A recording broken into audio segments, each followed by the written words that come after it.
Santoshi education Heights में आपका स्वागत है। जैसे कि आप लोगों को पता है, एम लक्ष्मीकांत जो है उसका हमने पार्ट 1 कर लिया था। ठीक है, पार्ट 1 कर लिया था और ये आज पार्ट 2 करने वाले हैं। ठीक है, पार्ट 2 करने वाले हैं। पढ़ा हुआ है, आप चाहें तो देख सकते हैं इस वीडियो। तो चलिए शुरू करते हैं। चैनल पर नए हैं सब्सक्राइब जरूर कीजिएगा और बेल आइकन को प्रेस करना बिल्कुल ना भूलें। PDF के लेटर आराम से जुड़ सकते हैं। मैंने यहाँ पर ट्राई किया है कि हिंदी और इंग्लिश में दोनों में दिया जाएगा। ठीक है, तो ये आपका ये जो समरी है ये इंग्लिश में भी है और हिंदी में भी थोड़ा बहुत मैंने ऐड करने की कोशिश की है, जैसे कि यहाँ पे आप देख सकते हैं। तो हमने पिछली वीडियो में कहाँ तक कर लिया था? हमने पिछली वीडियो में 1858 का अधिनियम कर लिया था पूरा, और हम आज चलेंगे उसके आगे नेक्स्ट। टेलीग्राम का लिंक आपको डिस्क्रिप्शन में मिल जाएगा। तो क्या था? Indian council act of 1861। ठीक है,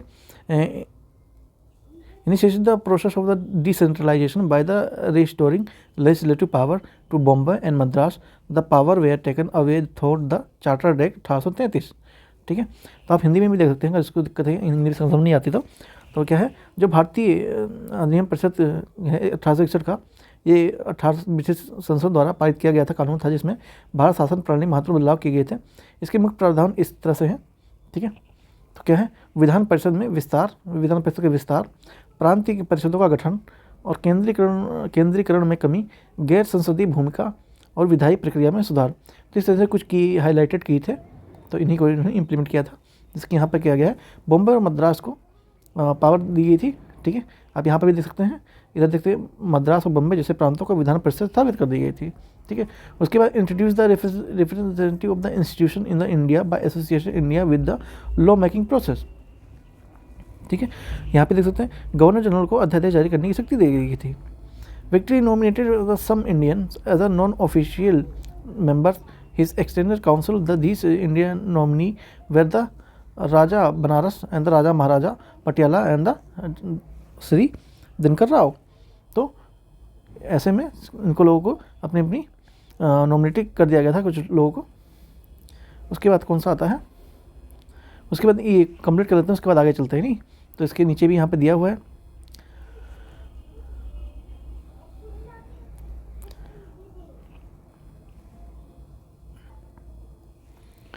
It is empowered by the victory to issue ordinance during the emergency. Empowered the victory frame the rules of business. The same power of the given the president of India. Article 77। ठीक है, तो उस समय जो victory उनको दिया गया था, रूल बिजनेस करने के लिए उनको जो पावर दी गई थी, जो कंपनी के अधिकारी होते थे, वैसे ही पावर आजकल जैसे ब्रिटिश कंपनी है उनके जो चीफ होते थे उनको पावर थी, वही सेम पावर आज हमारे राष्ट्रपति को दी गई है, जो कि आर्टिकल 77 में मेंशन है। New legislative council of the Bengal and NWF Punjab, Nawab of Patiala and Punjab instituted recognise the portfolio system introduced by the Lord Canning. ठीक है, ये UPSC में आ चुका है। ठीक है, उसके बाद आता है 1892 का एक्ट। क्या था? 1892 का एक्ट। ठीक है, तो 1892 का एक्ट कुछ इस तरह से है, हिंदी में लिखा हुआ, इंग्लिश में भी यहाँ पर। ठीक है, for the majority official member were the retain the non official member in the Indian legislative council henceforth be the nominated by the Bengal Chamber of the Commerce and Province Legislative Council, while the non-office the clan member of the Provincial Council were the nominated by the certain local bodies such as universities, district boards, municipalities, beginning of the representative system of India. ठीक है, हिंदी में देख सकते हैं। हिंदी में क्या था? 1892 का जो हुआ था, ये ब्रिटिश सरकार द्वारा प्रशासनिक सुधारों के उद्देश्य से पारित किया गया था। यह अधिनियम भारत सरकार के अधिनियम 1861 में संशोधन करता है और इसमें कुछ महत्वपूर्ण प्रावधान किए जो अलग अलग आगे चलकर भारतीय स्वतंत्रता संग्राम के राजनीतिक जागरूकता बढ़ाने में सहायक हुए। ठीक है, तो जनरली ये क्या था कि जो ये 1861 वाला था, जो 1861 वाला है, ठीक है, इसी में इसको रिफॉर्म करने के लिए 1892 का लाया गया था। क्या क्या रिफॉर्म हुए थे देखते हैं। विधायी परिषदों का विस्तार करना। इस अधिनियम के तहत केंद्रीय और प्रांतीय विधायी परिषदों सदस्यों की संख्या बढ़ाई जानी थी। ठीक है, उसके बाद विधायी कार्यकारी की भागीदारी में पहली बार परिषदों के सदस्यों को यह अधिकार दिया गया कि वे बजट से संबंधित सवाल पूछ सकें और चर्चा कर सकें। हालांकि वे इस संशोधन या स्वीकार अस्वीकार नहीं कर सकते थे। ठीक है, तो ये पहली बार उनको दिया गया कि वो इस क्वेश्चन पूछ सकते थे। ठीक है, उसके बाद अप्रत्याशित चुनाव का शुरुआत। इस अधिनियम ने परिषदों में भारतीय प्रतिनिधित्व बढ़ाने के लिए एक अप्रत्याशित चुनाव पद्धति इनडायरेक्ट इलेक्शन की शुरुआत की। हालांकि इसे नामांकन के रूप में दिया गया था, लेकिन यह ब्रिटिश शासन के अधीन भारत के प्रतिनिधि शासन की ओर से पहला कदम था। ठीक है, सदस्यों की संख्या भी बढ़ाने की बात की गई थी इसमें। अधिनियम के अनुसार गवर्नर जनरल की विधायी परिषदों में सदस्यों की संख्या 10 से 16 कर दी गई और प्रांतीय परिषदों की संख्या बढ़ाई गई थी। महत्वपूर्ण इसमें क्या था, यह अधिनियम भारतीयों को प्रशासन में सीमित भागीदारी देने का प्रयास करता है। भारतीय राष्ट्रीय कांग्रेस ने इस अधिनियम का स्वागत किया क्योंकि प्रशासन में भागीदारी बढ़ाने की दिशा में एक छोटा सा ये कदम था। इस अधिनियम से भारतीयों के बीच राजनीतिक जागरूकता बढ़ी, जो कि आगे चलकर 1909 का मार्ले मिंटो सुधार का आधार बना सके। ठीक है, तो इसी की वजह से आगे चल के 1909 कानून का गठन होता है, उसे हम आगे देखेंगे भी। अब आते हैं 1919 मार्ले मिंटो रिफॉर्म्स। ठीक है, इसको भी यहाँ पे हिंदी में देने का प्रयास किया गया है। अब अगर जूम करेंगे तो यहाँ से आपको पता लग जाएगा सारी चीज़ें। ठीक है, मार्ले मिंटो सुधार, इसके महत्वपूर्ण बिंदु क्या क्या थे, विधान परिषदों का विस्तार, पृथक निर्वाचन, भारतीयों की भागीदारी, सीमित विधियाँ शक्तियाँ। ठीक है, देखते हैं आगे।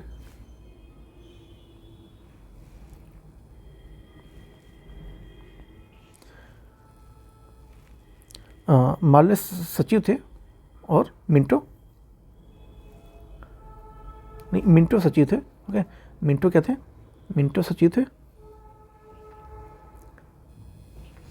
मिंटो उस समय क्या थे, सचिव थे, और मार्ले क्या थे, वायसराय थे। ठीक है, ध्यान रखेंगे आप। अगर इनको याद कैसे रखेंगे, सचिव थोड़ा छोटा होता है और जो वायसराय बड़ा होता है, तो इस तरह से आप छोटा बड़ा याद करें। मार्ले मिंटो कहते नहीं ना, इसमें पहले मार्ले मिंटो। ठीक है,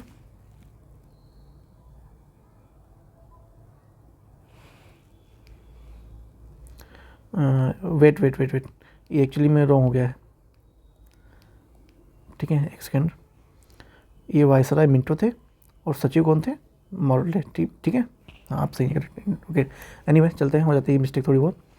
तो क्या था, introduce the first time an element of the election of the legislative council. पहली बार यहाँ इलेक्शन के लिए बात कही गई। At the province legislative council of the non official member in the majority. ठीक है, इसमें क्या हुआ कि जो मुसलमान को अलग चुनाव प्रणाली दी गई, जिससे सांप्रदायिक राजनीति की शुरुआत होती है यहाँ से। ठीक है, यहाँ पर separation of the election for the Muslim यहाँ बताया गया है। Representative of the axis population, अपने record on the Muslim income qualification law of the Muslim votes. It's provide the first time association with the Indian with the executive council of the visionary governance. Satyendra Prasad Sinha become the first Indian join the viceroy executive council of his appointed as the law member. ठीक है, तो कुल मिला के इसका main कार्य क्या था कि जो केंद्र और जो प्रांत में जो विधान परिषदें होती थी, उनमें इनको संख्या का बढ़ाना एक मेन मुद्दा था। उसके बाद इनमें मुस्लिम जो था, उसके लिए इनको अलग से मतलब उनको अलग एक मान्यता देने के कारण ये उनको अलग से वोट दिया जाएगा। इनका मतलब जोड़ो फूट डालो राज करने की जो नीति थी, वो यहाँ पे इन्होंने इम्प्लीमेंट करने की कोशिश की थी। ठीक है, और उसके बाद इन्होंने क्या किया कि भारतीयों को उसमें पहली बार बोला कि इनको हम कुछ इसमें कार्य इनको देते हैं ताकि ये लोग कर सकें। ठीक है, ये लोग कर सकें कि इनको भी दिक्कत ना हो, है ना। तो ये बहुत अच्छे जानते थे कैसे किसको भड़काना है चारों तरफ से।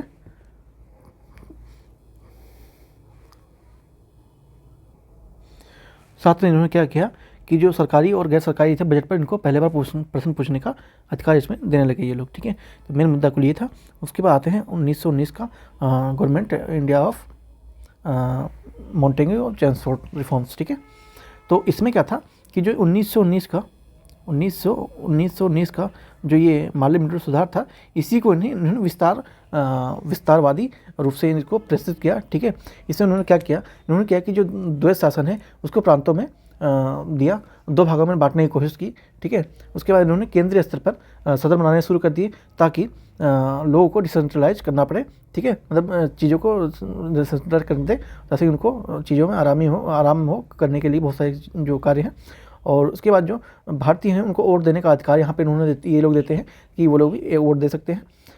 उसके बाद जो ब्रिटिश गवर्नर वायसराय के पास अंतिम शक्ति रहने की, ठीक है, जो मेन शक्ति है वो ब्रिटिश जो गवर्नर है और वो या वायसराय है उनके पास रहेगी।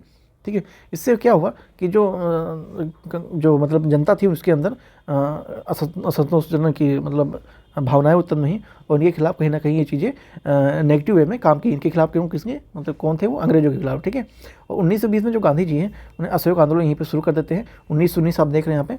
ठीक है, 1919 का ये है। 1920 में यहीं पर गांधी जी का असहयोग आंदोलन शुरू हो जाता है। उससे इसमें काफ़ी ज़्यादा चीज़ें उलटफेर अंग्रेजों के विपरीत होना शुरू हो जाती हैं। ठीक है, और आगे चल के ये बहुत सारी चीज़ें किसमें निभाता ये है 1935 का जो अधिनियम होता है। ठीक है, तो देख लेते हैं रिस्पॉन्सिबिलिटीज़ रिस्पॉन्सिबिलिटीज़ गवर्नमेंट्स। ठीक है, गवर्नमेंट की जिम्मेदारी हो गई। Office of the high commission in India London. ठीक है, क्रिएटेड लंदन। तो इनका हाई कमीशन जो कौन था, वहाँ लंदन में बैठा हुआ था, वहाँ से वो दे रहा था फॉलोअप। ठीक है, उसके बाद उन्होंने इंडियन लेजिस्लेटिव का bicameral for the first time the centre. तो इंडियन लेजिस्लेटिव पहली बार उन्होंने विधान परिषद का विस्तार करने का कोशिश किया सेंट्रल लेवल पे। उसकी communication representative the extended to Sikh, Christian, Anglo Indian, Muslim. ठीक है, तो उन्होंने जाति धर्म में बांटने की कोशिश काफ़ी की। Secretary of the state of the Indian now to be paid for the British revenue. Secretary को इन्होंने पैसे पे करना कर दिया, स्टेट ने देना शुरू कर दिया। Dyarchy in the province, transfer the subject of the governor with the minister responsible, reserve subject of the governor with the executive. ठीक है, devolution of the legislative authority by the central province, separating the central and the provincial subject. ये UPSC 2012 में आ चुका है already. ठीक है, तो इस तरह से इनका कुल मिलाकर ये विस्तारवादी रूप था इसी का। ठीक है, 1919 का ये विस्तारवादी रूप था। जो यहाँ पे इन्होंने किया वही यहाँ पर किया इन्होंने। आप चाहें तो यहाँ हिंदी में देख सकते हैं। द्वैत शासन, 297 विधानमंडल, मताधिकार का विस्तार, उत्तरदायी के शासन दिशा में कदम। ठीक है, और कुछ प्रभाव पड़े थे वो भी आप यहाँ से देख सकते हैं। ठीक है, PDF के लिए टेलीग्राम से जरूर कर लीजिए, लिंक आपको डिस्क्रिप्शन में मिल जाएगा। उसके बाद सबसे मेन चीज़ है 1935 का अधिनियम। ठीक है, ये देखिए हिंदी में यहाँ पर दिया हुआ है। ठीक है, हिंदी में यहाँ दिया हुआ है। तो 1935 का अधिनियम क्या था कि यह ब्रिटिश शासन के तहत भारत के लिए अब तक का सबसे विस्तृत और महत्वपूर्ण अधिनियम था। मुख्य बिंदु क्या थे, संघीय शासन, फेडरल सिस्टम, केंद्र और प्रांतों की भी शक्तियों का विभाजन यहाँ पे कर दिया गया, डिसेंट्रलाइज कर दिया गया और सेंट्रलाइज कर दिया गया। ठीक है, प्रांतीय स्वायत्ता, प्रोविंशियल एटोनॉमी, द्वैत शासन को खत्म करने और प्रांतों को अधिक स्वतंत्रता दी गई। इसमें केंद्रीय जो विधानमंडल है उसमें द्विसदनीय बाई कैमरल बनाया गया और द्विसदनीय बनाया गया, लेकिन संघ की व्यवस्था लागू नहीं की गई। अलग अलग निर्वाचन प्रणाली, हिंदू, मुस्लिम, सिख, ईसाई के लिए अलग अलग मतदाता सूची, जिससे सांप्रदायिकता बढ़ी। भारतीयों को प्रशासनिक पहली बार प्रशासन में भागीदारी, प्रत्यक्ष मंत्रिमंडल के महत्वपूर्ण पद मिले। रक्षा, विदेश मंत्री, कानून, विदेश मंत्री सरकार में नियंत्रण में रखी गई। ठीक है, प्रभाव क्या हुआ,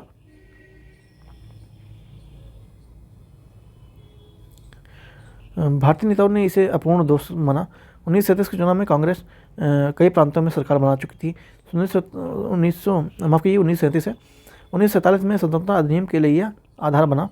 ठीक है, इस अधिनियम में हुकूमत में अंतिम बड़ा संवैधानिक सुधार था जिससे भारत स्वतंत्रता और स्वशासन की दिशा में प्रशस्त किया कदम। ठीक है, तो कुल मिला के बात यही है कि उन्होंने बहुत सारे सेपरेशन किए। ठीक है, जैसे कि provide the establish of the all Indian federation. ठीक है, उसके बाद residential power of the were given to the विक्ट्री गवर्नर जनरल को। अब abolished the dyarchy the province, जो भी वहाँ पर बताया वही सब है। Introduction the responsibility government, introduce the bicameral, 2006 out of 11 province. ठीक है, 11 में से 6 को इन्होंने द्विसदनीय बनाने की बनाया। Extend the principle of the communal representative by the separation of the election of the depressed classes. उसके बाद European abolition council of the Indian, the secretary of the state was provide the team of the advisory Reserve Bank of India control due to the currency in the credit country। कुल मिला के बात ये थी कि सब कुछ करके इसमें एक नया अच्छा और भारतीयों के लिए काफ़ी कुछ इसमें चीज़ें ऐड हुई, जिससे आगे चल के आज़ादी और बहुत सारे के बाद जो कानून बने, बहुत सारी चीज़ें इसमें जाके आके संपन्न हुई। ठीक है, इसके बाद नेक्स्ट चलते हैं 1947 का इंडिपेंडेंट। ठीक है, ये क्या था पहले हिंदी में देख लेते हैं। भारतीय स्वतंत्रता अधिनियम इंडियन इंडिपेंडेंट एक्ट 1947 ब्रिटिश संसद द्वारा पारित कानून था, जिससे पहले भारतीय ब्रिटिश शासन स्वतंत्रता प्रदान की गई। इस अधिनियम के द्वारा भारत पाकिस्तान दो अलग अलग देशों को स्थापित किया गया। भारत और पाकिस्तान का गठन होता है 15 अगस्त 1947 को। भारत और पाकिस्तान दो राष्ट्र बने। पश्चिम और पूर्वी पाकिस्तान अब बांग्लादेश के नाम से जाना जाता है। ब्रिटिश सत्ता का अंत होता है यहाँ पे। ब्रिटिश भारत सरकार में राजनीतिक अधिकार समाप्त हो जाता है। दोनों देशों को संप्रभु प्राप्त होती है।